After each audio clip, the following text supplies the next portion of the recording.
Hello and welcome to 18 WJTS in.form. Well, it's Friday, and that means it's time for State Senator Mark Messmer to join us in the studio and talk about legislation that happened this week in the Indiana State Legislature, of course, in the Senate half mostly. Senate bills primarily. We are starting on one House bill this week. That made it from the House to the Senate. Yeah. Have there been any Senate bills that have gone to the House yet? And we only usually do that when there's something that has a real pressing, calendar need to get done.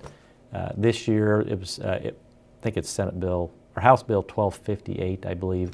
It deals with the state's compliance with some EPA rules on power plants, and they had an April 1st, deadline to comply with whatever, the changes. It has to deal with how they handle coal ash and what they can do with it. And EPA said, you got to have it done by April 1st, or we're going to, start penalizing the state. So that'll move through pretty quickly. So that one, we'll finish that up Monday. Okay. Well, what happened this week in the state legislature? All right. Well, we passed 18 additional bills on final passage, and still to date, all of them have either been unanimous or hugely bipartisan. No bills have broken down on party line votes, which rarely happens. I think historically, 3 to 4 bills a session is about all that, ever happens to. This year we've had none. So that's just shows we work together. We've passed bills out of the Senate, but the Senator Talion, she's second in command within the Democrat caucus, has authored 2 of those. I was a co-author with her on one of them. So we really try to function in a bipartisan way. Well, that's good. Now, when you say these bills have passed out, you mean out of the Senate, out of the and will Senate. now go to the House. Okay. Yes. So and then if they don't amend them, then they go to the governor. Correct. Okay. Yeah. All right. So, and March 1st will be the day we'll wrap up working on Senate bills in the Senate and House bills in the House. And then after March 1st, all of them switch chambers and start up for the second half. But it doesn't mean that you can't change something. I mean, Correct. In the end of March or early April, it has to be tough. But well, as the House bills come to the Senate, if you had a bill the first half of session, you either didn't move or didn't give a hearing or didn't, there's still, as the House bills come over, if the content is similar in a House bill and you say, hey, this is a good home for, for this bill, you can amend language in either chamber. There has to be in similar content area. They call it germane. Okay. The content has to be similar or in the same section of code. But you could take an issue that you didn't work on the first half, or maybe you weren't done refining it, and amend it into a House bill during the second half of session. And even some bills, they take out numbers for about 10 bills. They save room for what they call vehicle bills. If you look through all of the bill listings in the House and Senate, you'll see vehicle. You think, gosh, what do all these vehicles? Well, a vehicle bill that they take out is a placeholder in the numbers that if an issue pops up, you can drive it through. You can put that content into that bill number. Okay. I think one we have that we're going to be hearing in Utilities Committee this week is Senate Bill 213. If you look on the initial list, that was a vehicle bill, but it's going to be a bill that we hear in Utilities and Commerce next week that allows what they call micro cells. So cell services are kind of going from the big cell tower that you have here on your property. The next wave of development on what they call 5G is going to be in what they call microcells, where they'll put small cell receptors on buildings, on water towers, and blanket, areas with more coverage of what they call small cells. Those will feed into the bigger, bigger tower systems that are out there to deploy what they call the next generation of cell service. And we're going to hear that bill Thursday. It was a vehicle bill. Senator Hirschman's working on that with the cell providers to help get statutes in place. As technology changes, sometimes you have to update your codes. Right. It'll primarily be an update of current, cell phone, language in the statutes, but be a good development of that, that industry and use of a vehicle bill. But we did have several other bills, and I had one that I was a co-author on that passed this week out of the House or out of the Senate, Senate Bill 358, and that allows farm wineries to have children present in what they call the tasting room. And you'd say, well, how does that come into play? Well, if you've ever eaten at the French Lick Winery in West Baden, I guess actually, Right. that is what they call their tasting room. And you'd walk in and you'd think it's a restaurant, which, you know, it is a restaurant, and they have a bar that they have, you know, you can have samples of their wine that they make at their farm winery. The reason for having the tasting room is so you can try a little, you know, thimble cup full of it before you buy the bottle. But the Alcohol Tobacco Commission determined under their, you know, their interpretation of you know, state law was that you had to be 21 and over to enter the premises of a tasting room. So we had to clarify that indeed in a tasting room, as long as the tasting area is roped off, you know, that, you know, children can be present with an adult in, you know, in that tasting room space, because all of them usually have some type of a shop, retail displays, other things that they have in addition to the tasting area of the space. And then also part of that bill, we allow children of the owner of a farm winery, 18, 19, 20-year-olds who could legally work.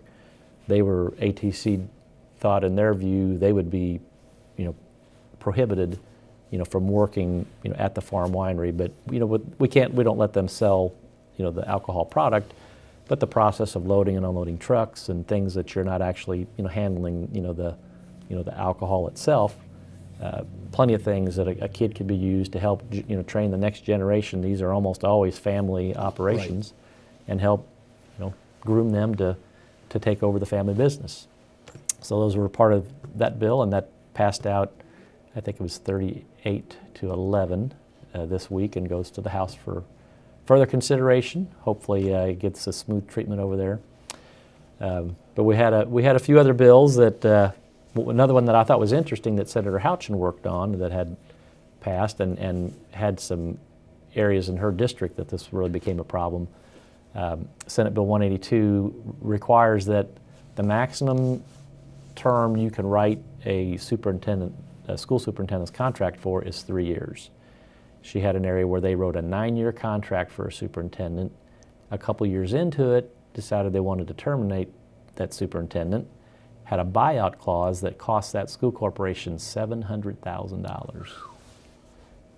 That pays a lot of teacher salaries, pays a lot of things. So in that bill, maximum 3-year contract, and then the maximum buyout can be 1 year of that contract or $250,000, whichever is less. So the maximum payout to get them out the door is you know, 1 year. She had instances across the state, half a dozen in the past year or two, where superintendents had a $500,000 buyout because of the multiple length of years that they had in their buyout clause. Wow. And some of them had gone, worked a year or two for a school corporation, got a $500,000 buyout, went to the next one, worked for a year or two, got a $500,000 buyout. Pretty sweet deal. Yeah.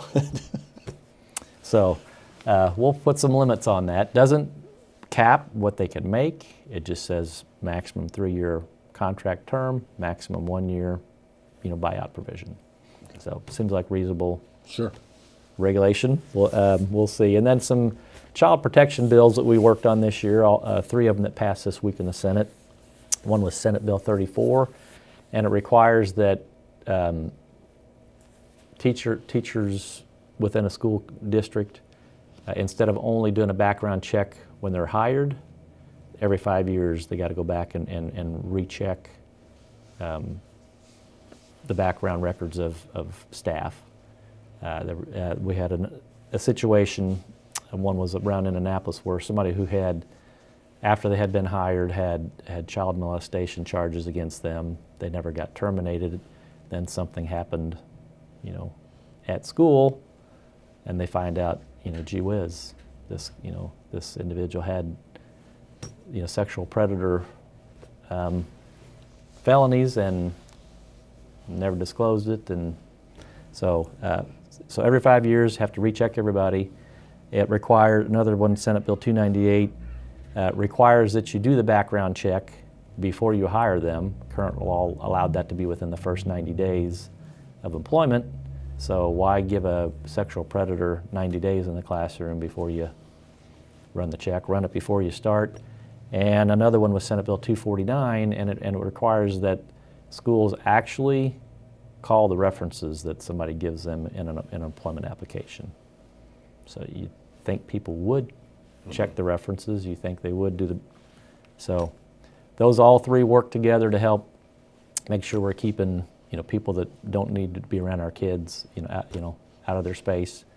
And then my Senate Bill 355 that I had worked on came out of committee last week, finished the amending process on the floor this week. No changes to the bill as it came out of committee, and it'll be up for final passage on Monday. And then that will require sexual abuse training for teachers and child abuse materials. Currently was optional that they train their staff and their kids on sexual abuse issues, but that passed out of committee unanimously. I've got pretty good interest already on the House side, from folks who want to sponsor the bill during the second half of session. So anticipate the pass, that to pass on Monday, and then we'll follow it closely when it journeys across the building after next week. And then, of course, it can go there, and they may make a little amendment or not, but right. Sometimes they don't. Sometimes they don't. Is it more often that it gets changed a little bit in one house or the other, or is it I more? would say the majority of bills get some type of, changing to them. I'd say over half get something done in the second half. And then it comes back, and if there's no change, then it goes through. Yep. Okay. Well, thank you very much. Anything else you'd like to add? Just another busy week, but it'll get busier as you go. The last couple weeks will get really busy. So yeah, it'll be pretty hectic the last 2 weeks. I did get notified that my Senate Bill 128, the regional highway funding bill, is going to get heard in Appropriations Committee next week. So looking forward to that. Senator Kenley finally felt like he had a grasp enough of what it did, and we're going to do a couple of minor tweaks in committee that we knew we would have ready for his committee hearing, and he's very comfortable with the bill, and he said it's one of the most creative local road funding ideas that he'd see come along in a long time. So good luck with that one too. Yeah. All right. Well, Senator, thank you very much for coming in. You're very welcome. Once again, we've had as our guest State Senator Mark Messmer. Comes in on Fridays. Join us again next week, as the Senator will be in here once again to talk about what happens at the State House, mostly in the Senate. Thank you very much, Senator. You're welcome. Thank you for watching WJTS Inform. We're local people watching local people.